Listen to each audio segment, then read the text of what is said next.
সবাইকে সালাম এবং শুভেচ্ছা জানাচ্ছি সেন্টার ফর ক্যান্সার কেয়ার ফাউন্ডেশনের পক্ষ থেকে। আমি জাহানুর হোসেন শাপলা। আপনারা সকলেই জানি এবং জানাই আমাদের একটি নিয়মিত আয়োজন। এই আয়োজনের উদ্দেশ্য হচ্ছে আমরা আসলে বিভিন্ন রকম ক্যান্সার নিয়ে কথা বলতে চাই, কথা বলি এবং আপনাদের আহ, সাথে পরিচয় করিয়ে দিই যারা ক্যান্সার জয়ী এবং যারা ক্যান্সার নিয়ে নানানভাবে কাজ করছেন, ক্যান্সার বিশেষজ্ঞ তাদের সঙ্গে। আজকের এই অনুষ্ঠানে আপনারাও যুক্ত হতে পারেন আপনাদের প্রশ্ন মতামত এসব নিয়ে। আমাদের সঙ্গে আজকে অতিথি হিসেবে আছেন আমাদের সকলের পরিচিত মুখ, বাংলাদেশের অন্যতম আহ, চলচ্চিত্র নির্মাতা, আমরা সূর্য দীর্ঘল বাড়ির চলচ্চিত্র নির্মাতা হিসেবে যাকে চিনি সর্বাধিক, এবং স্থপতি জনাব মশিউদ্দিন শাকের স্যার। আমরা স্যারকে আমাদের অনুষ্ঠানে স্বাগত জানাচ্ছি। সেই সঙ্গে আমাদের সঙ্গে আছেন আমাদের সেন্টার ফর ক্যান্সার কেয়ার ফাউন্ডেশনের অন্যতম সংগঠক সিফাত আরিফিন প্রতীক। তো আমরা তিনজন মিলেই আসলে কথা বলবো, কিন্তু আমরা তিনজন নেই মঞ্চে বা স্টেজের বাইরে, আপনারা দর্শকরা আছেন। আমরা আশা করি স্যারের কাছ থেকে আমরা গুরুত্বপূর্ণ অনেক বিষয় জানতে পারবো, যা আমাদের জীবনযাপনকে, আমাদের সুস্থ থাকবার পথকে অনেক সহজ সুন্দর করে দেবে। স্যার, স্বাগত জানাচ্ছি আমাদের আজকে জানি এবং জানাই পর্বে। সময় দেওয়ার জন্য আপনাকে অসংখ্য ধন্যবাদ। স্যার, আপনার কাছে আমরা প্রথমেই জানতে চাই যে আপনি স্যার আপনার ছোট্ট করে যদি ক্যান্সার জার্নিটায় এবং আপনার বইয়ে যেভাবে আপনি লিখেছেন, আমরা যে বইয়ের কথা বলছি সেটা হচ্ছে এখানেই থেমো না, ক্যান্সার লড়াকুদের বয়ান। সেখানে আপনার লেখা থেকে আপনি অনেক গুরুত্বপূর্ণ কথা লিখেছেন, ছোট করে আপনার জার্নির কথাটাও লিখেছেন। আমাদের আজকের দর্শক শ্রোতাদের উদ্দেশ্যে আপনি যদি স্যার ছোট্ট করে আপনার ক্যান্সার জার্নিটি আমাদের সবার সঙ্গে ভাগাভাগি করেন। আমি শব্দ খুব বেশি শুনতে পাচ্ছি না, সত্যি বলতে কি, মানে শব্দ খুব আস্তে আসছে, আমি শুনতে পাচ্ছি না। আমি কি আবার বলবো? জি, মানে ক্যান্সার জার্নিটা সম্পর্কে বলতে বলছেন তো? জি, ক্যান্সার জার্নি তো? জি স্যার। ক্যান্সার জার্নি সম্পর্কে না, সেটা বলি। তার আগে একটু মানে শুরুটা একটা এভাবে করতে পারি আমরা, যে ক্যান্সার তো হঠাৎ করে হয়ে যায় না কারো, একটা প্রক্রিয়ার মধ্য দিয়েই, শুধু ক্যান্সার কেন, যে কোনো অসুখ হয় আমাদের, বিশেষ করে অসংক্রামক রোগ যেগুলো আছে সেগুলো একটা বিশেষ প্রক্রিয়ার মধ্য দিয়ে হয়। শরীরের যে রোগ প্রতিরোধ ব্যবস্থা সেটা যদি কোনো কোনো দুর্বল হয় বা ভেঙে পড়ে, তখন দেখা যায় যে এই রোগগুলো মাথা চাড়া দিয়ে ওঠে আর কি। যার মধ্যে সবচেয়ে বেশি আতঙ্কজনক হচ্ছে ক্যান্সার। তো আমার নিজের অভিজ্ঞতাটা হয়েছিল 2016 সালে।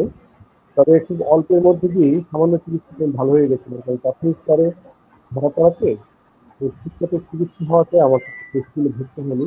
এরপরে আর কি অসুখ হয়নি। আমার একটু ছোট আকারে ক্যান্সার দেখা দিয়েছিল আর কি। তো তার আগে আমার ইতিহাস আছে যে ক্যান্সার হতে পারার মতো অবস্থা আমার অনেক আগেই দেখা দিয়েছিল। সেটি হচ্ছে, সত্যি বলতে কি, ক্যান্সার যেটা আমি আগেই বললাম আর কি, অসংক্রামক রোগগুলো আমাদের যে রোগ নিরাময় ক্ষমতা কমে যাওয়ার জন্য হয়, সেটার প্রমাণ আমি নিজেই মানে প্রতিরোধ ব্যবস্থা দুর্বল হলে যে হয় আর কি। তার কারণ হচ্ছে আমি এই ছাত্র জীবন থেকেই আমার খাবার দাবার বা অন্যান্য যেসব অভ্যাসগুলো ছিল সেগুলো খুব স্বাস্থ্যকর ছিল না আর কি। ওই ভাজা পোড়া সবই খাচ্ছি, রাত জাগছি, অনেক কাজ করছি, শরীরের কতটা যত্ন নিচ্ছি না। এই করে করে একটা প্রথমে বাঁধিয়েছিলাম ডিউরেনাল আলসার, আর তার সাথে আবার আমার ধূমপানের অভ্যাসও ছিল। কাজেই ভালো করে আমি আলসার সারাতেও পারছিলাম না। এরপরে মুক্তিযুদ্ধের সময়, তখন আমার ছাত্র জীবন শেষ হয়নি, মুক্তিযুদ্ধে গিয়েছিলাম। সেখানে আবার নানা ধরনের অব্যবস্থাপনার মধ্য দিয়ে আমাদের চলতে হয়েছিল। তখন সেই সময় দেখা দিয়েছিল আমাশয়। আহ, তারপরে যা হোক দেশ স্বাধীন হলো, আমি আমার পড়াশোনা শেষ করলাম, চাকরিতে ঢুকলাম। এই কিছুদিন পরে যে ছবির কথাটা বললেন, সূর্য দিঘল বাড়ির ছবিতে বানাই, সেই ছবিতে বানাবার সময়ও অনেক ধকল গেছে আমার ভেতরে। কারণ ছবিটি আহ, যদিও অনুদানের প্রথম ছবি বাংলাদেশে, কিন্তু অনুদান যে টাকাটা দেওয়া হয়েছিল সরকার থেকে, সেটা এই ছবির ধরুন 25%, বাদ বাকি টাকাটুকু জোগাড় করা। এবং এই ধরনের ছবিতে আপনারা বোঝেন, জানেন যে কোনো প্রযোজকও এগিয়ে আসেন না, ফলে খুব কষ্ট করে ছবিটা শেষ করতে হয়েছিল। এবং তখন অনেক অনিয়ম হতো। সেই ছবি নিয়ে আবার ছবি তো দেশে প্রায় সবগুলো জাতীয় পুরস্কার পেয়েছিল। আর বিদেশে ওই ছবি আমন্ত্রিত হয়েছিল, আমাকেও আমন্ত্রণ জানানো হয়েছিল যাওয়ার জন্য। আমি সেই ছবি নিয়ে 80 সালে ইউরোপে গিয়েছিলাম, এবং ইউরোপের বিভিন্ন দেশে মাসে করে ছিলাম আর কি। বেশ কিছু পুরস্কারও জিতেছিল। কিন্তু সেখানে একটা ভুল যেটা করেছিলাম, সেই ইউরোপে তখন ফাস্ট ফুড এসেছে আমেরিকা থেকে। আর তার আগে থেকেই তো আহ, কোমল পানীয় সফট ড্রিঙ্কস বলতে যেগুলো, ওই কোক, পেপসি টেপসি, এগুলো তো চালু ছিলই। তো আমি সেগুলো উম, দামে সস্তা, খেতে মজা, সেগুলো খুব আহ, রপ্ত করে ফেলেছিলাম আর কি। যার জন্যে আমার আগে থেকে যে অসুখের একটা প্রবণতা ছিল, সেটা আরো গাঢ় হয়ে গেল। এবং আমার একটা অসুখ দেখা দিল, যার নাম হচ্ছে আলসারেটিভ কোলাইটিস, মানে কোলন বা বৃহদন্ত্রে ঘা। ও সেটি ক্রমেই খারাপের দিকে যাচ্ছিল। তখন আমি দেশে ফিরে আসি। আমি যে চিকিৎসা ওখানে লন্ডনে শুরু হয়েছিল, সেই চিকিৎসা এখানেও ঢাকায় আমি আহ, চালিয়ে যাই। কিন্তু আমি কিছু ভালো হচ্ছিলাম না। তখন তারপরে বেশ কিছু মানে সৌভাগ্য আমার, কিছু ঘটনা ঘটেছিল, যার পরিপ্রেক্ষিতে আমি শেষ পর্যন্ত সেই রোগটা সারাতে পেরেছিলাম, কোনো বড় কোনো অপারেশন বা ইত্যাদি ছাড়াই আর কি। যে রোগটা আহ, সাধারণত কোলন ক্যান্সারে রূপান্তরিত হয়, সেই রোগটা কিন্তু আমার কোনো অপারেশনে করতে হয়নি, আমি সারিয়েছিলাম। তো সেটাও আমি ঠিক ক্যান্সার জার্নি যদি নাও হয়ে থাকে, ঠিক ক্যান্সার জার্নি বলা চলে আর কি। তো সেই সময়টা জেনেছিলাম যে আসলে মানুষের রোগ প্রতিরোধ ব্যবস্থাটাই হচ্ছে সবচেয়ে মূল্যবান জিনিস একটা দেশের প্রতিরক্ষা ব্যবস্থার মতন। যদি প্রতিরক্ষা ব্যবস্থা জোরদার থাকে, তাহলে শত্রু আক্রমণ করতে পারে না, করলেও হেরে যায়। তো শরীরের ব্যাপারও তাই। আমার সেই রোগ প্রতিরোধ ব্যবস্থাটাকে শক্তিশালী করার জন্য নানা ধরনের পরামর্শ ইত্যাদি পেয়েছিলাম বিভিন্ন জনের কাছ থেকে। তার মধ্যে যদি উল্লেখ করতে হয়, একজনের নাম আমাকে অবশ্যই খুব কৃতজ্ঞতার সাথে উল্লেখ করতে হবে। তিনি ছিলেন একজন বিদেশি চিকিৎসক, যার সাথে আমার কখনো দেখা হয়নি, যে পরোক্ষে তার সেবা আমি পেয়েছি, তার উপদেশ আমি পেয়েছি। তিনি ছিলেন গ্রিসের একজন অনকোলজিস্ট এবং সার্জন। তার নাম হচ্ছে নিকোলাস জে লিগিদাকিস। তার সাথে পরিচয় হয়েছিল এভাবে, আমার স্ত্রী, তারও আমার যখন প্রচন্ড অসুখ, কিছুতে সারছিলাম না, এবং আমি কোনো রকম ঘর থেকে বেরোতে পারি না, উপার্জন করা তো দূরের কথা। সেই সময়ে আমার স্ত্রী কিন্তু চাকরিরত ছিলেন বাংলাদেশ বিমানে। তো তারও এই নানান কারণে দেখা গেল যে একটা সময় তার ডিউডেনাল আলসার বার্স্ট করে গেল, এবং তার একটা অপারেশন হয়েছিল গ্রিসের অ্যাথেন্সে। যে ডাক্তারের কথা বললাম, তিনি সেই অপারেশনটি করেছিলেন। অত্যন্ত মানবিক একজন মানুষ ছিলেন, এবং তিনি শুধু অপারেশন করেই ক্ষান্ত হননি, কি করে এরপরে ভালো থাকা যাবে সেটি তাকে এবং তার কাছ থেকে শুনে আমার উদ্দেশ্যেও তিনি কিছু উপদেশ দিয়েছিলেন, পরামর্শ দিয়েছিলেন, যেগুলো মেনে চলে আমরা পরে ভালো হয়েছিলাম। আহ, আমারও কোনো অপারেশন লাগেনি। সেটা হচ্ছে যে, যেহেতু আমরা প্রকৃতির সন্তান, আমরা মানুষ তো আর যন্ত্র নই, আমরা অন্য আর 10টা প্রাণীর মতোই। কিন্তু আমরা ভুল করি যে অন্যান্য প্রাণীগুলো যখন প্রকৃতির সন্তান হয়ে প্রাকৃতিক খাবার খায়, প্রাকৃতিক জীবনযাপনে অভ্যস্ত হয়, তখন আমরা দেখা যায় যে প্রাকৃতিক খাবার থেকে সরে আসি, প্রক্রিয়াজাত খাবারে অভ্যস্ত হই, শুধু স্বাদের পেছনে দৌড়াই। আহ, তো এই জন্য হয় কি, অনেক অসুখ দেখা দেয়। তাছাড়াও আমাদের কায়িক পরিশ্রমের অভাব, কিছু পয়সা কড়ি হয়ে গেলে যদি দেখা যায় যে অন্যের শ্রমের উপরে চলতে পারছি, যে কোনো পরিশ্রমে যাই না, ব্যায়াম করি না ঠিক মতো, এসব কারণে। এবং মানসিক ভাবেও দেখা যায় যে অন্যের প্রতি ভালোবাসা, সমাজের প্রতি যে একটা দায়িত্ববোধ, সেগুলোর কারণে যে মানসিকভাবে একটা মানুষ আনন্দে থাকে, সেটা অনেক সময় নিজেরা চর্চা করি না। যার জন্য দেখা যায় যে খুব সাধারণ অনেক ব্যাপারেই আমরা আহ, বিষণ্ণতায় আক্রান্ত হই। নিজের একটা অপ্রাপ্তির ভাব থাকে, আমি বোধহয় এটা পেলাম না, ওটা থেকে বঞ্চিত হলাম। এসব কারণেও দেখা যায় যে আমরা দুর্বল হয়ে পড়ি আর কি। এবং তখনই অন্যান্য অসুখগুলো, এবং ক্যান্সার ছাড়াও তো অন্যান্য অনেক অসুখ আছে, তো অসংক্রামক রোগ, সেগুলো কিন্তু বাসা বাঁধে আমাদের শরীরে। তো আমার ওই সেই অবস্থা থেকে মানে আমি ফিরে আসতে পেরেছিলাম। যে ডাক্তারের কথা বললাম, ডাক্তার নিকোলাস, তার নাম সবাই থেকে চিনতেন নিকো বলে, খুব বিখ্যাত একজন ডাক্তার ছিলেন। প্রায় 90 বছর বয়সে তিনি মারা যান। তো তার ঝুলিতে অনেক পুরস্কার আছে, শুধুমাত্র বোধহয় নোবেল প্রাইজ ছাড়া আর সবই পেয়েছিলেন তিনি। যেমন ফ্রান্সের লিজিয়ন অব অনার, খুব নাম করা একটা পুরস্কার। এই ধরনের অনেক পুরস্কারে তিনি বিভূষিত হয়েছিলেন। তো তার পরামর্শ মেনে চলে আমরা কিন্তু ভালো হয়েছিলাম এবং এখনো ভালো আছি। তো সেটা অল্প কথা যেটা বললাম, প্রাকৃতিক খাবার দাবার, প্রাকৃতিক নিয়ম কানুন গুলো মেনে চলে আসে। এবং তার মধ্যে যেমন ধরুন, মানুষ যদি আমরা আজকে আমরা জানতে চাই যে মানুষ কি ধরনের প্রাণী। এই পৃথিবীতে যেগুলো স্থলে বিচরণ করে, সেই প্রাণীদের মধ্যে দেখা যায় দুই ধরনের প্রাণী আছে খাদ্যাভ্যাস আহ, অনুযায়ী। একটা হচ্ছে তৃণভোজী প্রাণী, যারা গাছের ফল মূল পাতা এগুলো খেয়ে বাঁচে। আর একটা হচ্ছে মাংসভোজী প্রাণী, মাংসাশী প্রাণী। তো মানুষ কোনটায় পড়ে আর কি?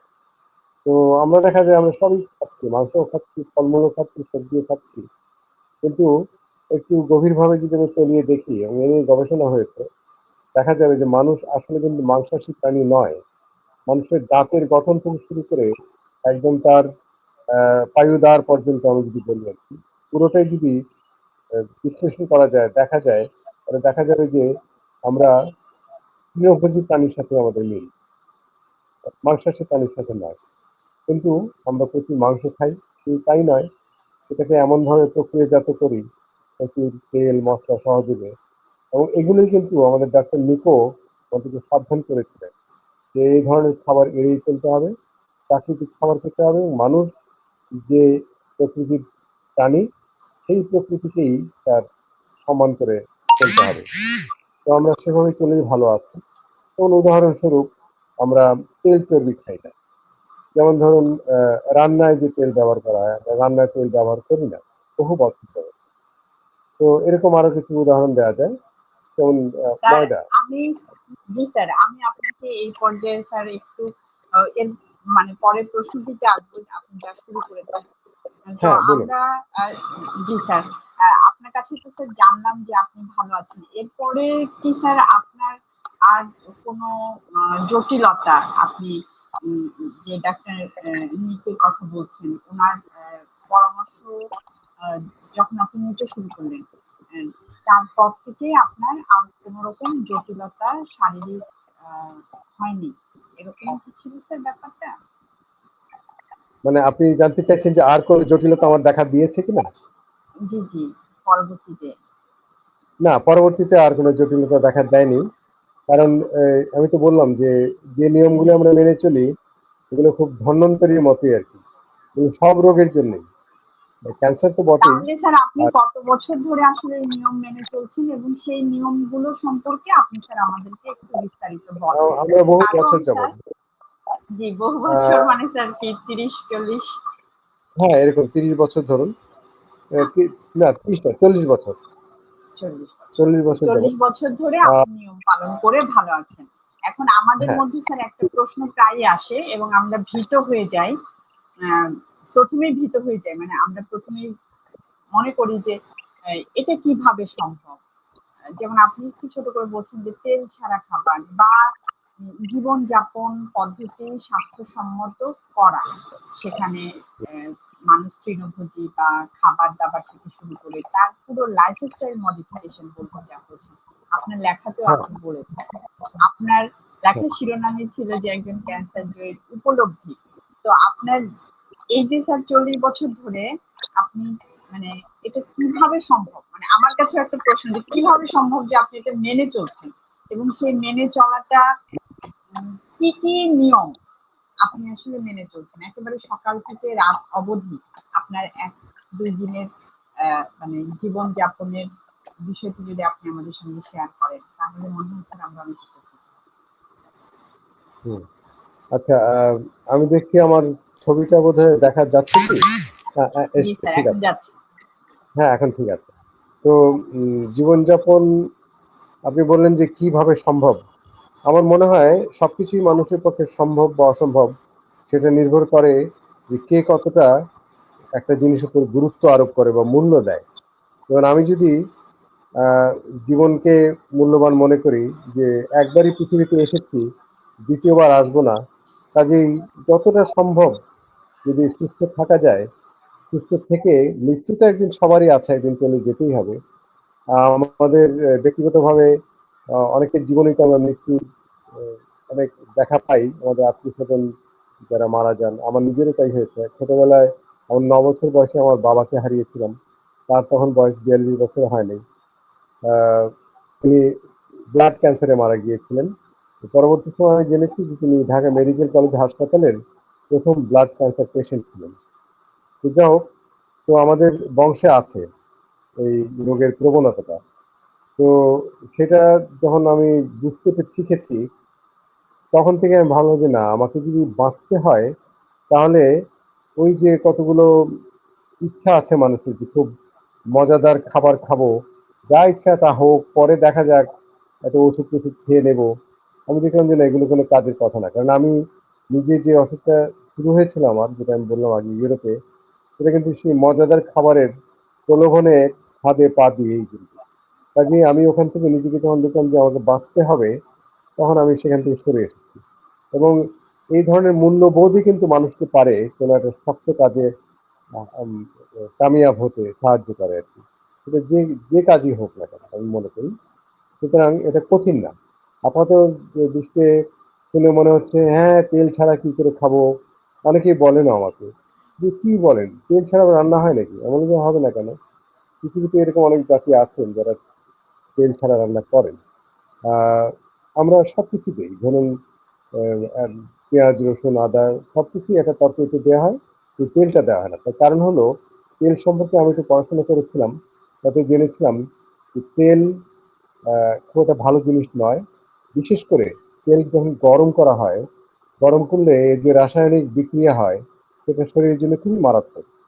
এবং আজকে আপনি খেয়াল করে দেখবেন আমাদের সারা পৃথিবীতে, শুধু বাংলাদেশ নয়, সারা পৃথিবীতেই যে অসুখ বিসুখ ছড়াচ্ছে, ক্যান্সার তো বটেই।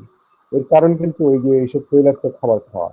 আপনি আমাদের দেশে, আমার যে বয়স হয়েছে এখন, 77 চলছে আমার, ও ছোটবেলায় আমি দেখেছি বিশেষ গ্রামের বাড়িতে একটা উম, তেলের ছোট, ধরুন 1/2 লিটার মতো তেল ধরবে, এরকম একটা বোতল নিয়ে হাটে যেতেন তখনকার দিনের গৃহকর্তারা।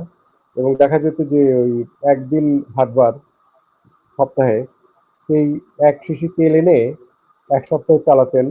হয়তো তার সংসারে তখন 7 জন 8 জন লোক।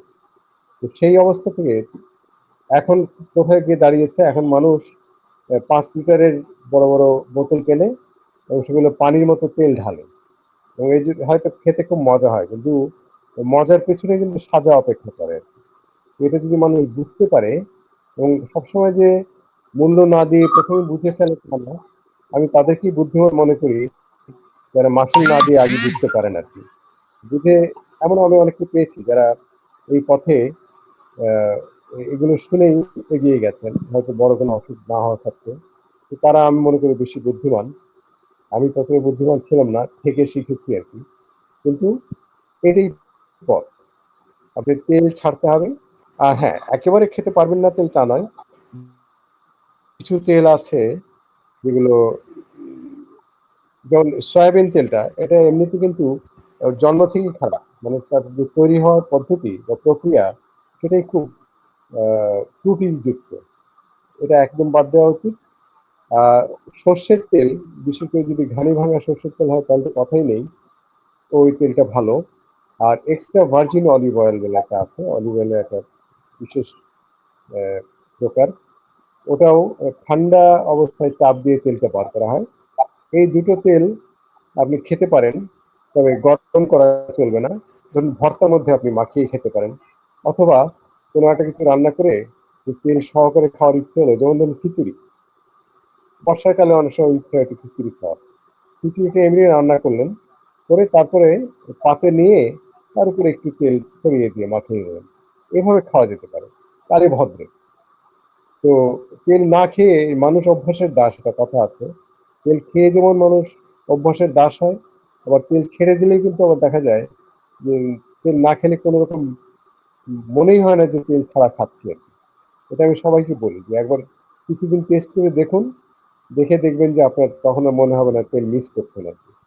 এটা হচ্ছে একটা। আর ময়দা, এটা আরেক প্রক্রিয়াজাত খাবার। তারপর সাদা চিনি, এটা তো একদম, এগুলো কেমিক্যাল মিশিয়ে, কারণ সাদা চিনি আপনি খেয়াল করে দেখুন, সাদা চিনি কিন্তু তৈরি হয় আখের রস থেকে। কিন্তু আখের রস আমরা কি দেখি, ওটা জাল দিলে একটা বাদামি রঙের গুড় তৈরি হয়। তাহলে চিনিটা কি করে বাদামি রঙের সাদা হয়? তার মানে এর মধ্যে এমন সব কেমিক্যাল মেশানো হয় এর রংটাকে মানে নষ্ট করার জন্য, ওই যাতে করে সাদা এবং সেটা ঝরঝরে কত গুঁড়োর মতো হয়, যে চামচ দিয়ে নিতে সুবিধা হয়। এই জন্যে এই সাদা চিনিটা কিন্তু তার জন্ম থেকেই সে মারাত্মক একটা জিনিস। অথচ এই সাদা চিনি মানুষ কত আগ্রহ করে, কত গপাগপ খাচ্ছে আর কি। সাদা চিনি, ময়দা, তেল, চর্বি, বিশেষ করে মাংসের চর্বি, কিন্তু এগুলো খাওয়া বাদ দিতে হবে।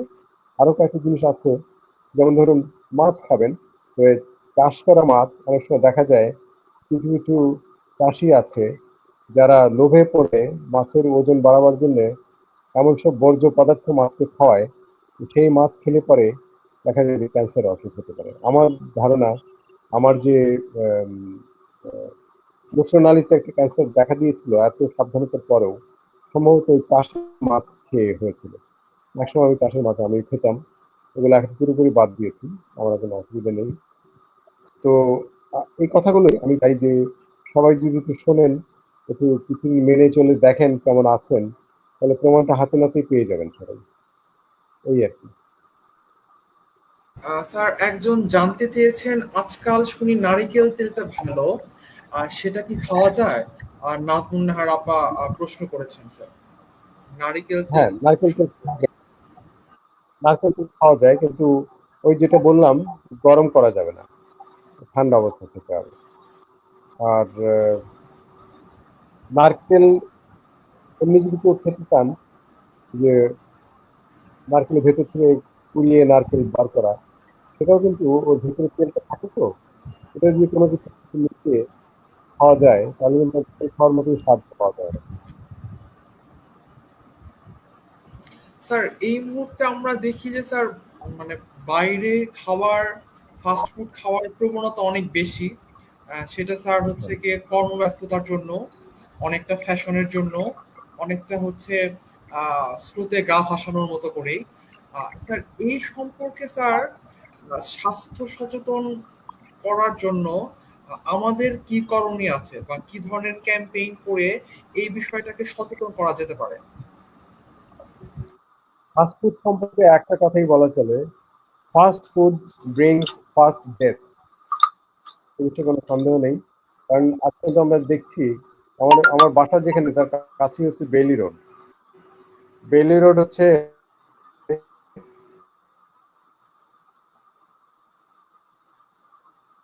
এলাকাতে শুধু ফাস্ট ফুডই চলে। ওখানে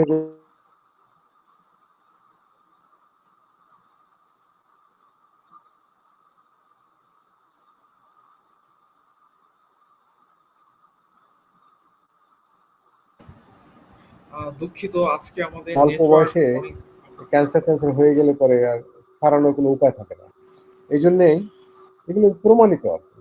এবং ফাস্টফুড যে খারাপ সেটা স্বয়ং যে দেশটা ফাস্টফুডের সূত্রপাত ঘটেছিল যে দেশে, আমেরিকা, সেই কেএফসি, অন্য ধরনের বার্গার টার্গার এগুলো, সেই দেশেরও গবেষক যারা আর কি, তারা কিন্তু খুব সোচ্চার এই ব্যাপারে, ফাস্টফুড খুব খারাপ জিনিস। কিন্তু আমরা তো ওই যে মজা, আমাদের সবকিছু হার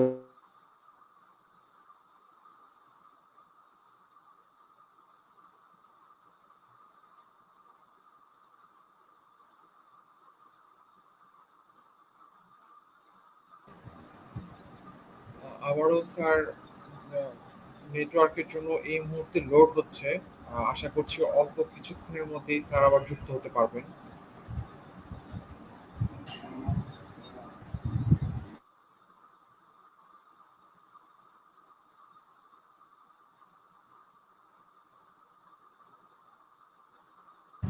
স্যার ডিসকানেক্ট হয়ে গিয়েছেন। স্যারের সাথে সংযুক্ত হওয়ার চেষ্টা করছি। আমি এই ফাঁকে দর্শকদের জন্য জানিয়ে রাখি যে আসলেই এটা আমাদের জন্য অনেক আশা জাগানিয়া একটা বিষয়, যে মুর্শিদুদ্দিন শাকির স্যার যে কথাটি বলছিলেন যে উনি 40 বছর ধরে ভালো আছেন, আমরা স্যারকে পেয়েছি, আমরা স্যারের কাছ থেকে যেখানে স্যার বলছিলেন সেখান থেকে আমরা শুরু করতে চাই। স্যার আপনি বলুন। একটু চলে গিয়েছিল কানেকশন। জি হ্যাঁ, আর ফাস্টফুডের ব্যাপারে আমাদের যেটা করতে হবে, একদম ছোট বয়স থেকে যখন আমরা খুব আদর করে বাচ্চাদের ফাস্টফুড খাওয়াই, সেই সময়টাতেই নিজেরা সচেতন হতে হবে, নিজেরা তো খাওয়া চলবেই না, বাচ্চাদেরকে বলতে হবে, বোঝাতে হবে ফাস্টফুড খাওয়া মোটেও ভালো নয়, এর পরিণতি কি সেটা তাদেরকে বোঝাতে হবে। এটা একটা সামাজিক দায়িত্ব। আমি মনে করি যে আজকে আমি যে প্ল্যাটফর্ম থেকে কথাটা বলছি, এটা খুব একটা উপযুক্ত প্ল্যাটফর্ম। যারা এটা শুনবেন তাদের কাছে আমার স্বনির্বন্ধ অনুরোধ, আপনারা সবাই নিজেরা যদি ফাস্টফুড খাওয়ার অভ্যাস থাকে ছেড়ে দেবেন। একদিনে হয়তো অনেক কিছু ছাড়া যায় না, ধীরে ধীরে ছাড়া যায়। ধূমপানের মতো অভ্যাস বা অনেক বড় বড় অভ্যাস, বদ অভ্যাস আস্তে আস্তে করে কিন্তু ছাড়া যায়। তো ছেড়ে দিয়ে আপনারা, বিশেষ করে যারা বড়রা আছেন, ছোটদেরকে ফাস্টফুডের ধারে কাছে নিয়ে যাবেন না, তাদেরকে ভালো করে বুঝিয়ে বলবেন যে এটার পরিণতি কি হতে পারে। নিশ্চয়ই তারা বুঝবে। ও স্কুলে যারা শিক্ষক আছেন, আমি তাদের কাছে অনুরোধ করব, শিক্ষক শিক্ষয়িত্রী যারা আছেন, আপনারাও একটু খোঁজ খবর নেবেন আপনাদের ছাত্রছাত্রীরা কি ধরনের খাবার খায়, খেতে পছন্দ করে। খোঁজ নিয়ে যদি দেখেন, বিশেষ করে যেসব ছেলেমেয়েরা একটু মুটিয়ে যায়, দেখবেন যে ফাস্টফুডের কারণে সেটা হয়, তাদেরকে বুঝিয়ে বলবেন তারা যেন ফাস্টফুড না খায়। আমি ব্যক্তিগতভাবে আমার এটা একটা অভিজ্ঞতার কথা বলতে পারি। আমার একটি কন্যা সন্তান আছে, সে একসময় স্কুলে যখন পড়তো, তখন তাকে আমরা বাসা থেকে খুব সাধারণ কিছু খাবার টিফিন হিসেবে দিতাম আর কি। কখনোই মানে ফাস্টফুড তো দূরের কথা, তেল চর্বি সম্পন্ন খাবারও তাকে দেওয়া হতো না। তো সে সেগুলো নিয়ে খেত, কিন্তু ওই ক্লাসে অন্য মেয়েরা তারা তো সেগুলো খেতে পছন্দ করতো না, সাথে সুস্বাদু ফাস্টফুড জাতীয় খাবার খেত। তো তারা সব দেখতো যে আমার মেয়েটি ওই ধরনের একটা রুটি, আটা রুটি, একটু খুব কম তেল বা তেল ছাড়া রান্না করা একটা ভাজি, এগুলো খাচ্ছে সে। তো তখন তাকে ওরা খেপাতো, বলছে তুই কিরে, তুই আমাদের মতো করে খাচ্ছিস না কেন, তোরা এত গরিব যে এর চেয়ে ভালো খাবার তোদের আনতে পারিস না বাসা থেকে। এগুলো বলে ও একসময় এসে খুব কান্নাও করেছিল বাসায় এসে, যে আমাকে এরকম ওরা খেপায়। তখন ওকে বুঝিয়ে বলেছিলাম যে দেখো, ওরা তো ঠিক বুঝতে পারছে না, ওরা যে ধরনের খাবার খাচ্ছে সেটা কিন্তু ঠিক খাবার নয়, তুমি যেটা খাচ্ছ ওটাই ঠিক। পরে বড় হলে সে বুঝতে পেরেছিল আর কি। তো এরকম ওই আমরা যদি এই যারা ছোট ছেলে মেয়ে সে স্কুলে পড়ুক বা যেখানেই পড়ুক বা না পড়ুক, তাদেরকে বুঝিয়ে বলতে পারি, তাহলে জাতিগতভাবে একটা বড় কাজ হয়, একটা প্রজন্ম ভুল আচরণ থেকে তারা দূরে সরে থাকতে পারে আর কি। জি, অসংখ্য ধন্যবাদ স্যার। এই বিষয়টাই স্যার আমি ভাবছিলাম আসলে আমাদের বিশেষ করে পরিবারেও যেমন প্রয়োজন, এরকম মনে হয় স্যার বিভিন্ন প্রতিষ্ঠানগুলোতে বিশেষ করে স্কুলে প্রয়োজন যে আমাদের বাচ্চাদের জন্য যদি এমন হয় যে আসলে মিড ডে মিল চালু করা হয়, মানে স্কুলে যদি আসলে একটা স্বাস্থ্যসম্মত খাবার সবার জন্য প্রোভাইড করা হয়, সেটা বোধ হয় আমাদের বাচ্চাদের মানে সুস্বাস্থ্যের জন্য অনেকখানি ভূমিকা রাখবে। কারণ সকালে কর্মজীবী হ্যাঁ, নারীরা তাদের সন্তানদের স্যার এটা দেখি তো খুবই ভালো আমাদের লাগে, ঘরে খুবই ভালো। জি স্যার, সবাই হুড়োহুড়ি করে ওই ফাস্ট ফুডে নানান রকমের একটু কোনো রকম করে ভেজে বাচ্চাদেরকে দিয়ে দেন বা পয়সাটা দেন স্কুলের ক্যান্টিন থেকে নিয়ে নেওয়ার জন্য, এবং সেখানেও কিন্তু স্যার আসলে মানে ফাস্ট ফুডই থাকে। স্কুল হোক, এমন হ্যাঁ, স্কুলের অবশ্যই আপনি যে আইডিয়াটার কথা বললেন, এটা খুবই সুন্দর একটা ধারণা। আমার মনে আছে আমি ছোটবেলায় আমার বাবার মৃত্যুর আগে আমি ঢাকায় পড়াশোনা করতাম, আজিমপুরে ওয়েস্ট এন্ড হাই স্কুল নামে একটা স্কুল আছে, ওখানে পড়তাম। ওখানে কিন্তু আমাদেরকে খাবার দেওয়া হতো স্কুল থেকে দুপুরবেলায়। তো সেটা এখন আমি বলবো না যে সেটা খুব স্বাস্থ্যসম্মত খাবার ছিল, তা হয়তো নয়, কিন্তু ওই নিয়মটা ছিল যে কেউ বাসা থেকে খাবার তার আনতে হতো না, ওখানেই দেওয়া হতো। এই নিয়মটা যদি এখন আবার আমাদের নতুন প্রজন্মের ভালোর কথা ভেবে আমরা চালু করতে পারি সারা দেশের সব স্কুলগুলোতে, এবং তার জন্যে খুব বেশি যে খরচ হবে তাও কিন্তু নয়। এই খরচটা ইচ্ছে করলে সরকারিভাবেও দেওয়া যেতে পারে, অথবা খুব সামান্য একটু বেতনের সাথে যোগ করলেই হয়তো এই খরচটা উঠে আসবে, যেটা অনেকে অ্যাফোর্ড করতে খিচুড়ি পারবে। বা এই এবং ধরনের এই সিস্টেমটা হওয়াটা খুব যতটুকু জরুরি। বাজেট এবং সেখানে সেই ধরনের এবং কি জিনিসগুলো ধরনের খাবারগুলি দেওয়া হবে সেটা কিন্তু একটা স্ট্যান্ডার্ড করা দরকার আছে, যে সারা দেশ জুড়ে যেন একই ধরনের খাবারই হয়। এটা আপনার ভালো একটা ধারণা। জি স্যার, আমি সম্প্রতি কথা হচ্ছিল যে কোমল পানীয় নিয়ে, তো যে যার সঙ্গে কথা হচ্ছিল তিনি দীর্ঘ বছর একটি কোমল পানীয় করছিল যে হ্যাঁ, মাঝে কোমল মাঝে মাঝে মাঝে মনে হয় একটু ডিস্টার্ব করছে না, চলে যাচ্ছে। হচ্ছিল তিনি দীর্ঘ জি স্যার, এখন কি শোনা যাচ্ছে? হ্যালো, আমরা আসলে খুব দুঃখিত যে আমাদের নেটওয়ার্ক ভীষণ দুর্বল, ভীষণ দুর্বল। আর স্যার কি যোগ শুনতে দিয়েছেন, পাচ্ছেন? কিছু বলছেন?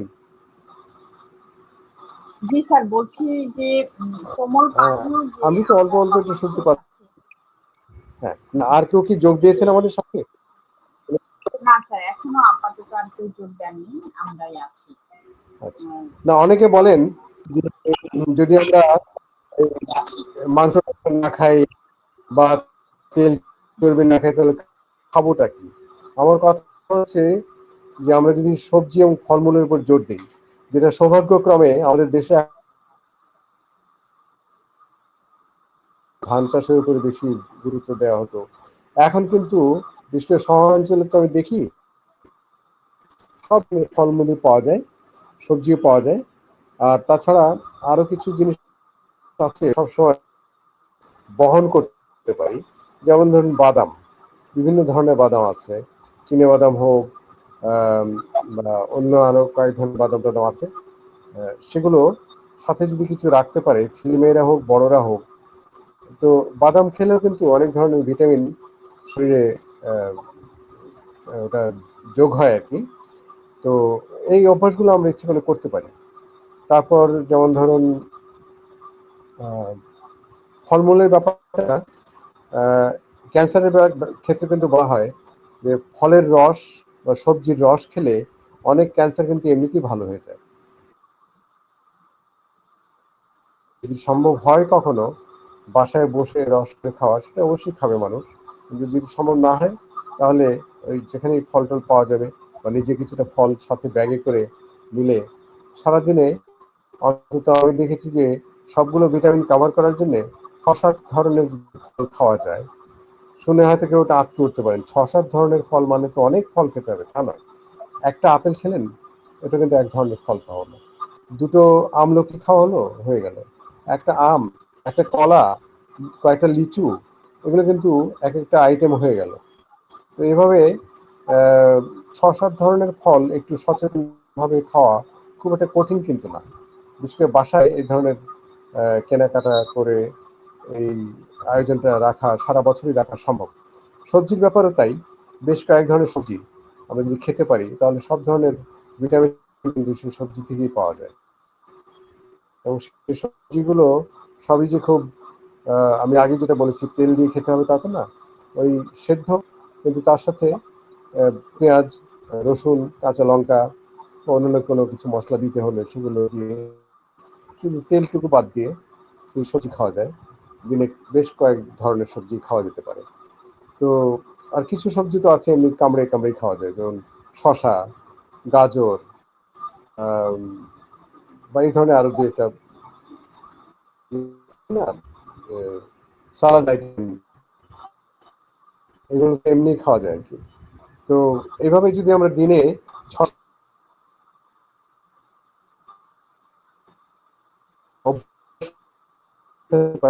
তাহলে দেখা যাবে যে ক্যান্সার কেন সব ধরনের রোগ আমাদের থেকে দূরে থাকবে।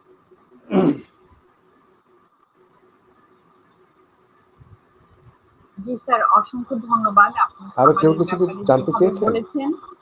জি স্যার, আমি স্যার জানতে চাচ্ছি যে খাবারের পাশাপাশি স্যার শারীরিক কি বলবো যে কায়িক শ্রম বা খানিকটা ব্যায়াম করা, মানে আমাদের তো খুব একটা দুর্বলতা যে আমরা আসলে উম, মানে ব্যায়ামের ব্যাপারটাকে বেশ একটা মানে অবসর করে কাঁধে ভাবলে, মানে এটা আমাদের জীবনের একটা অঙ্গাঙ্গি ভাবে জড়িত বিষয় হিসেবে দেখছি না।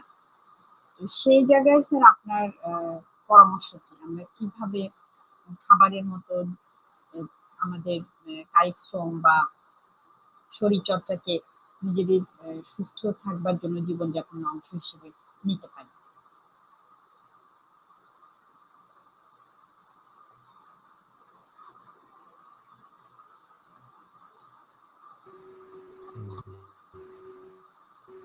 আমরা দুঃখিত, আমাদের নেটওয়ার্কে আজকে আচ্ছা, মাঝে ভীষণ মাঝে দুর্বল। মাঝে জি স্যার, শোনা যাচ্ছে স্যার। মাঝে জি স্যার। খাওয়ার কথা বললাম, খাওয়াটা হচ্ছে শুধু ভালোই হয় মানুষের স্বাস্থ্য সুরক্ষার জন্য। যদি আমরা আহ, শতাংশ দিয়ে হিসাব করে বলি, তাহলে দেখা যাবে 80% জোর দেওয়া উচিত খাবারের পেছনে, আর 20% মানুষের ব্যায়াম বা শরীর চর্চা এটার পিছনে দেওয়া উচিত। শরীর চর্চা নিয়ে আমি এখনো তেমন কিছু বলিনি, তবে একটা কথা বলি যে পরিশ্রম করতে হবে, প্রতিদিন কিছুটা কায়িক পরিশ্রম অবশ্যই করতে হবে। আর ব্যায়ামের মধ্যে সবচেয়ে ভালো হচ্ছে আমাদের এই উপমহাদেশের যে ব্যায়াম আজকে সারা পৃথিবীতে ছড়িয়ে পড়েছে, এর সুফল হচ্ছে যোগ ব্যায়াম। এই যোগ ব্যায়ামের বিভিন্ন আসন আছে, যেটা একসময় আম, উদ্ভাবক যারা ছিলেন তারা অনেক কিছু পরীক্ষা নিরীক্ষা করে যেসব সিদ্ধান্তে এসে তারপরে তারা সেগুলো চালু।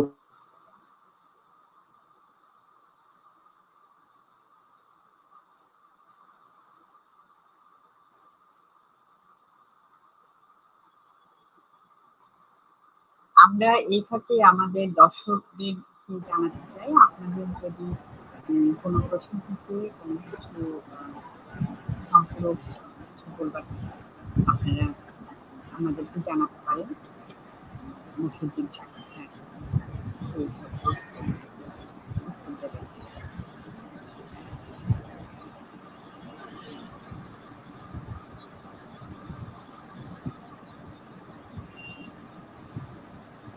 মাঝখানে বোধহয় আওয়াজ দিচ্ছে। জীবনযাপন চলে আসেন। সম্পর্কে। জি স্যার, আমার চলে এসেছি। জি। হ্যাঁ জি স্যার, বলছিলেন স্যার শরীর চর্চা সম্পর্কে স্যার বলছিলেন। হ্যাঁ, না, হ্যাঁ, ব্যায়াম, শরীর চর্চা এগুলো কি শোনা যাচ্ছে? জি আমি বলছিলাম আমাদের স্যার, শোনা দেশে যাচ্ছে। মানে উপমহাদেশের যে যোগ, যেটা আজকে সারা পৃথিবীতেই কিন্তু এর আম, সুফল মানুষ ভোগ করছে। এখন পশ্চিমা বিশ্বে গেলে দেখা যায় যে তারা যোগা বা যোগ ব্যায়াম করে। তার মানে এটা খুব সাংঘাতিকভাবে একটা পরীক্ষিত ব্যায়ামের আহ, প্রণালী আর কি। তো আমাদের নিজেদের এই উপমহাদেশের যোগ ব্যায়াম আমরাই যদি না করি, তাহলে এটি এক দুর্ভাগ্যের ব্যাপার, তার কিছু হতে পারে না। সুতরাং যোগ ব্যায়াম আমি সবাইকে বলবো যোগ ব্যায়াম করতে, আমাদের শেখার জন্য খুব বেশি কিছু লাগে না।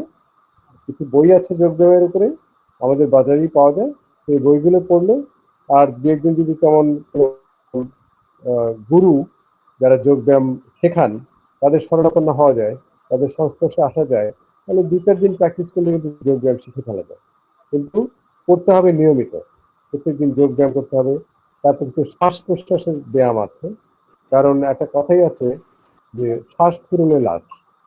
মানুষের সবচেয়ে গুরুত্বপূর্ণ জিনিস হচ্ছে শ্বাস প্রশ্বাস প্রক্রিয়াটা, এটাই আমাদের রক্তকে সচল রাখে। আমাদের অন্যান্য যেসব শরীর যে সিস্টেমগুলো আছে, আহ, হৃদযন্ত্র থেকে শুরু করে পরিপাক যন্ত্র, আহ, পরিপাক তন্ত্র, এই সবগুলোই কিন্তু নির্ভর করে অক্সিজেন সাপ্লাইয়ের উপরে, অক্সিজেন সরবরাহের উপরে।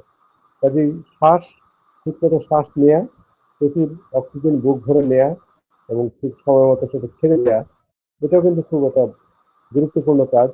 যোগব্যায়ামের ভাষায় এটাকে বলা হয় প্রাণায়াম, অর্থাৎ প্রাণের যোগ যেটা আর কি।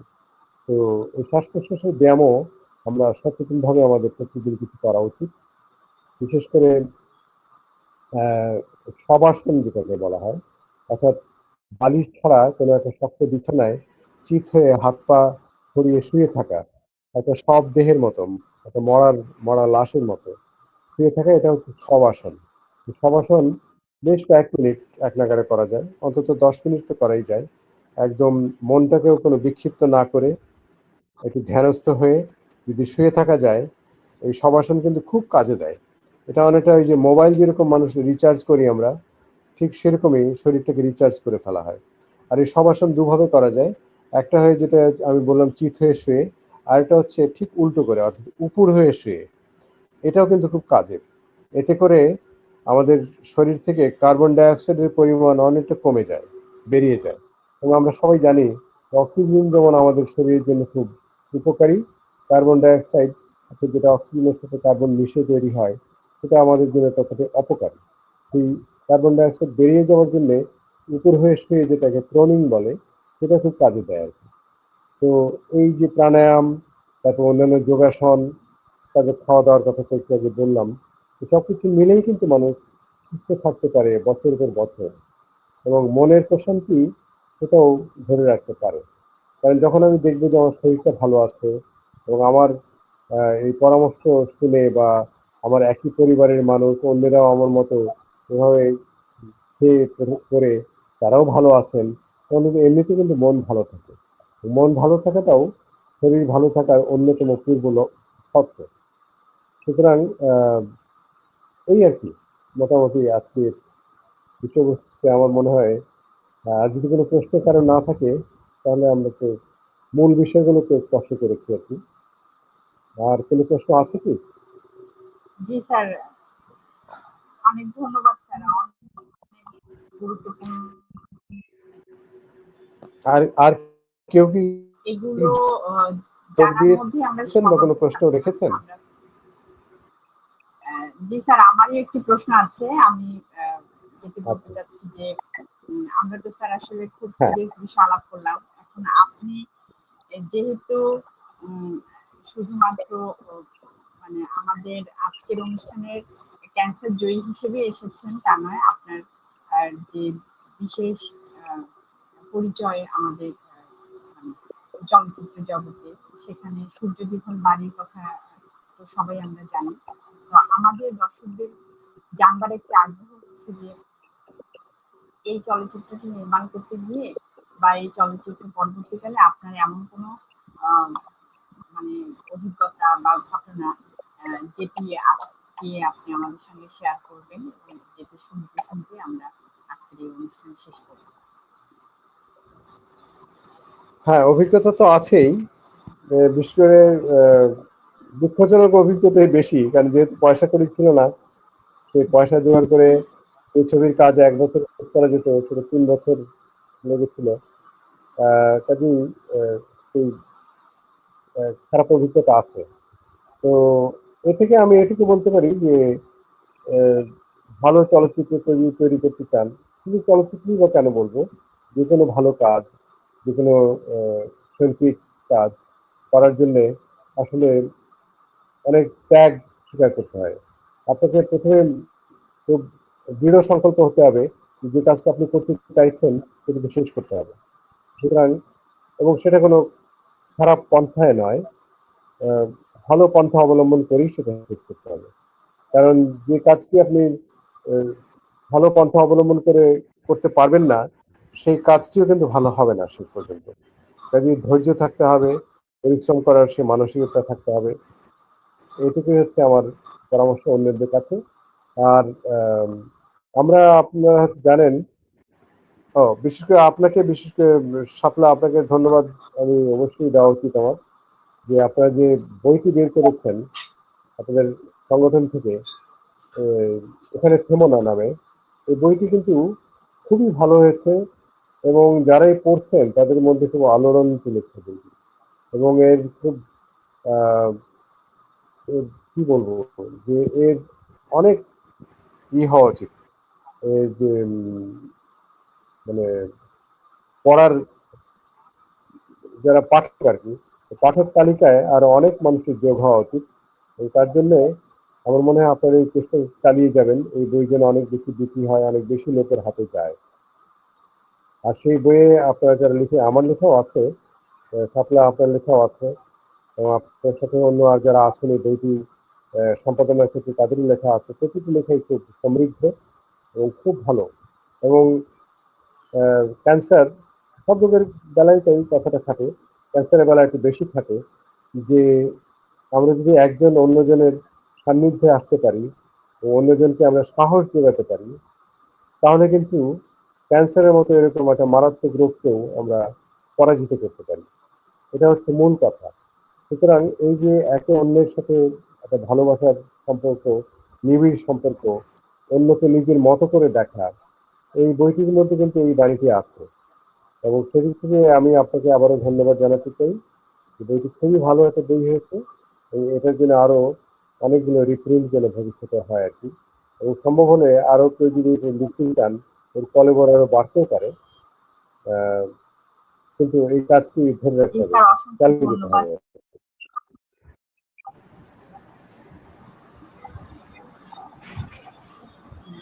আপনি স্যার, আপনার শেষ কথাটা স্যার খুবই গুরুত্বপূর্ণ। আমরা আসলে বইটা করবার উদ্দেশ্যই ছিল যে আমাদের সবার সাথে একটা সংহতিপূর্ণ মানে সম্পর্ক তৈরি করা, যেটি আমাদের শুধু ক্যান্সারের বেলাতে নয়, সমাজের জন্যই প্রয়োজন যে কোনো ভালো কাজে সমমনাদের একসাথে হওয়াটা।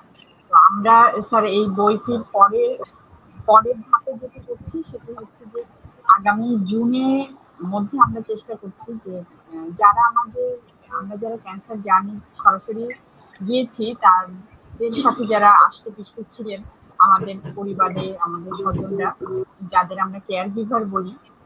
যেমন স্যার, আমি আসলে বলতেই চাই, আপনার যিনি কেয়ার গিভার ছিলেন, আমাদের আপা, আমি তার কথা বলতেই চাই। কারণ হচ্ছে উনি যে কাজটি করছেন, সেটি স্যার অত্যন্ত গুরুত্বপূর্ণ একটি কাজ, যে মানুষকে আসলে সচেতন করা। আহ, মানুষের যে লাইফস্টাইল মডিফিকেশন, সেখানে আপনারা দুজন মিলেই এক ধরনের সমাজে কি বলবো, যে আমাদের সামনে আদর্শ যে আসলে এই কাজটি করা সম্ভব। এবং জেবুন্নেসা আপাকে আমি আজকের এই অনুষ্ঠানে আমাদের তরফ থেকেও আন্তরিক ধন্যবাদ এবং কৃতজ্ঞতা জানাই। আমরা জেবুন্নেসা আপাদের গল্পগুলো, কেয়ার গিভার হিসেবে তাদের জার্নিটাও আমাদের সাথে সাথে সেগুলো আসলে স্যার আগামী বইতে তুলে ধরতে চাই। তো ইতিমধ্যে আমরা প্রায় 30টির মতো গল্প কেয়ার গিভারদের লেখা পেয়েছি। আমরা আশা করছি আরো কিছু লেখা আমরা পাবো, এবং এখানে থেমোনার একটি বর্ধিত তার সংস্করণ কোনো লেখা আমরা চাইছেন? করতে পারবো। জি স্যার, আমি বলেছি আপাকে, আপাকে লিখতে দিই, জেবুন্নেসার মানে আপার মতো এরকম আরো অনেকেই লিখছেন। জি। তো আমাদের বইতে স্যার একটা বর্ধিত সংস্করণ বেরোবে। আশা করি যে সেই বর্ধিত সংস্করণটিও যারা শুধু ক্যান্সার নিয়ে আছেন তা নয়, আমাদের মনোবল বাড়াতে, আমাদের কে উৎসাহিত করতে নিজেদেরকে, এবং যে কোনো প্রতিকূল পরিস্থিতিকে লড়াই করতে আসলে সহযোগিতা করবে। আমাদের উদ্দেশ্য সেটি। তো আজকে স্যার অনেক সুন্দর একটা সময় আমরা কাটালাম। আপনাকে অসংখ্য ধন্যবাদ। আপনি স্যার আমাদের সাথে আছেন। আগামী দিনও আমরা আপনার নিশ্চয়ই একসাথেই পথ চলবো। বলি, আপনি জেবুন্নেসার সম্পর্কে যে বললেন, এটা নিয়ে একটু কথা বলি। জেবুন্নেসার ইতিমধ্যে একটা লেখা বেরিয়েছিল আহ, এই নিয়ে, কারণ তার যে অভিজ্ঞতা, মানে আমার অসুখ, তার নিজের অসুখ, সবকিছু মিলিয়ে আমরা কিভাবে সামাল দিতে পেরেছিলাম, সেটা নিয়ে একটা লেখা বেরিয়েছিল। এবং আপনি জানেন যে আমাদের একটা সংগঠনও আছে বেশ কয়েক বছর হলো, ওই হিল নামে, হেলদি এনার্জেটিক অ্যাক্টিভ লাইফ, সুস্থ সবল কর্মময় জীবন। এই সংগঠনটির নাম। আমরা এটা কাজ চালিয়ে যাচ্ছি কম বেশি। এটা হচ্ছে মানুষের মধ্যে সচেতনতা তৈরি করা, মানুষ কি করে সঠিক জীবনযাত্রার মধ্য দিয়ে গিয়ে তার শরীরে যে রোগ প্রতিরোধ ব্যবস্থা সেটাকে শক্তিশালী রাখতে পারবে যাতে সহজে অসুখ না হয়, আমরা যেভাবে চলি আর কি। তো আপনি একটা কথা জিজ্ঞেস করেছিলেন আমরা সারাদিনে কিভাবে আমাদের কর্মসূচি কি, কিভাবে চলি। একটু সংক্ষেপে বলি। ঘুম থেকে উঠেই প্রথম যে কাজটি করি আমরা সেটা হচ্ছে পানি খাওয়া। একটু হালকা কুসুম গরম পানি, এই ধরুন আধা লিটার থেকে 650 গ্রাম, মানে 2.5 গ্লাস, এটুকু পানি আমরা খাই। পানি খেয়ে তারপরে সবার সঙ্গে কিছুক্ষণ শুয়ে থেকে পরে অন্যান্য ব্যায়াম ট্যায়াম করা, এবং পানি খাওয়ার পরে অন্তত আরো 1.5 ঘন্টা বা তার বেশি সময় আর কিছু খাই না। এবং দিন শুরু হয় সাধারণত আমাদের কয়েক কোয়া রসুন মধু সহযোগে কাঁচা চিবিয়ে খেয়ে। রসুনটা 1 কোয়া রসুন আছে একটা, ওটাই আমরা প্রেফার করি আর কি। তারপর কোনো একটা ফল, তো সারা বছর যেসব ফল পাওয়া যায় সেগুলি তো সিজনাল ফলগুলো তো আছেই, আর কিছু ফল আছে সারা বছরই পাওয়া যায়, যেমন কলা, পাকা পেঁপে, এসব ফলগুলো আমরা খাই। খেয়ে তারপর ধরুন ওই নাস্তা হিসেবে ফল দিয়েই তো অনেকেই পেট ভরে যায়। তারপর অন্যান্য জিনিস যদি দিলে খেতে ইচ্ছা হয় আর কি, যেমন মটরশুঁটি, সেটা সিদ্ধ করে ওটা দেখা গেল মাখিয়ে খেয়ে, এরকম নিজেরাই কিন্তু অনেক কিছু বের করা যায় যে আমি কি খেতে চাই। শুধুমাত্র ওই যেটা বললাম যে নিষিদ্ধ তালিকার কোনো খাবার জিনিস, ওই যে বিস্কিট, পাউরুটি, এসব জিনিস খাওয়া চলবে না, কিন্তু অন্য যে কোনো জিনিস খেতে পারেন, সবজি, ফল মূল। তো আমরা সারাদিন মোটামুটি এগুলোই খাই। দুপুরে হয়তো একটু মাছ টাছ খাওয়া হয় ভাতের সাথে। রাত্রে সাধারণত কোনো প্রোটিন জাতীয় জিনিস খুব একটা খাওয়া পড়ে না, নিরামিষ জাতীয় খাবারই খাই। খেলেও ধরুন একটা ডিম, ডিমটা তো আমরা ভেজে খাই না যেহেতু তেল ব্যবহার করি না, ডিমটা সেদ্ধ করে নিরামিষের সাথে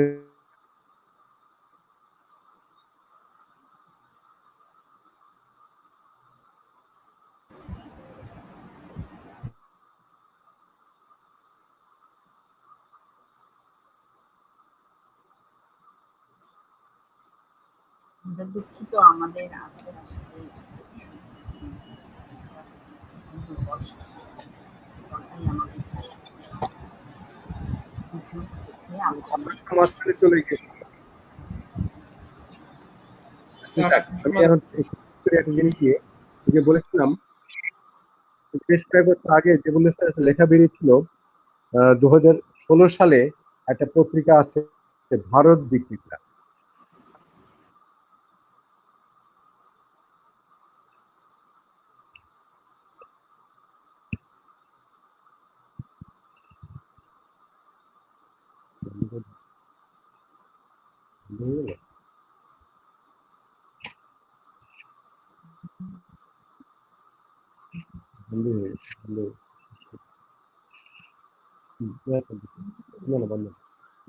হ্যাঁ, একটা একটা জিনিস আমি দেখাচ্ছি।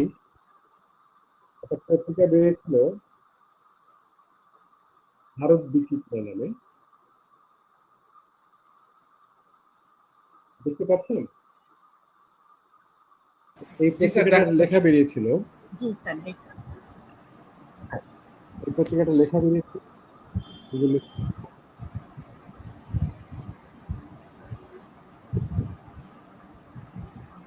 সুস্থ হন, সুস্থ থাকুন, এরকম একটা লেখা বেরিয়েছে।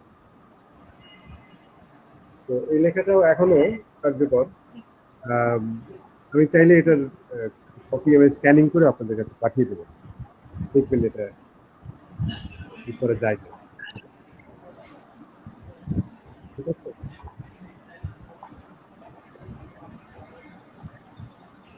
জি স্যার। স্যার সুপ্রিয় অসংখ্য দর্শক, ধন্যবাদ। স্যার নেটওয়ার্ক এত দুর্বল যে আমরা আর কথা বলতে পারছি না। সুপ্রিয় দর্শক, আমরা প্রতীককে আমাদের অনুরোধ আজকের করছি শেষ করবার বিস্তারিত জন্য। আলোচনার প্রায় শেষ প্রান্তে। আজকে আমাদের জন্য খুবই মানে একটি আনন্দদায়ক এবং কার্যকরী সেশন হয়েছে। আমরা আমাদের দেশের প্রথিতযশা স্থপতি এবং নির্মাতা মশিউদ্দিন শাকির স্যারের কাছ থেকে লাইফস্টাইল সম্পর্কে জানতে পেরেছি, যেটা আমাদের জন্য খুবই গুরুত্বপূর্ণ ছিল, যারা ক্যান্সার আক্রান্ত তাদের জন্য এবং সাধারণ যারা স্বাভাবিক জীবনযাপন করতে চান তাদের জন্য অনেক বেশি গুরুত্বপূর্ণ একটি সেশন ছিল আজকের এই লাইভটি। আমরা স্যারকে ধন্যবাদ জানাচ্ছি আমাদেরকে মূল্যবান সময় দেওয়ার জন্য। আমরা আশা করছি এই বিষয়টি নিয়ে আমরা আরো বিস্তারিতভাবে আহ, সামনাসামনি আলোচনার আয়োজন করে স্যারের কাছ থেকে শুনতে পারবো, কারণ এই বিষয়টি আমাদের কাছে মনে হচ্ছে অনেক বেশি গুরুত্বপূর্ণ। এই প্রত্যাশা রেখে স্যারকে ধন্যবাদ দিয়ে এবং যারা এতক্ষণ শুনছেন সকলের প্রতি কৃতজ্ঞতা প্রকাশ করছি। আমাদের এই লাইভটি যদিও মানে নেটওয়ার্কের জন্য খুব ভালো আজকে হয়নি, একটু ডিস্টার্ব করেছে, আমাদের ইউটিউব চ্যানেলে আপলোড করা হবে, সেখান থেকে আগ্রহীরা পরবর্তী সময়ে দেখে এবং শুনতে পারবেন। সবাইকে ধন্যবাদ এবং শুভরাত্রি, ভালো থাকবেন। আমিও কিন্তু একটু ধন্যবাদ জানাতে চাই আপনাদের দুজনকেই। শাপলা, প্রতীক, খুব ভালো থাকবেন এবং এই চেষ্টা চালিয়ে যাবেন। এবং ধন্যবাদ খুবই স্যার। প্রিয়। শুভরাত্রি। ধন্যবাদ।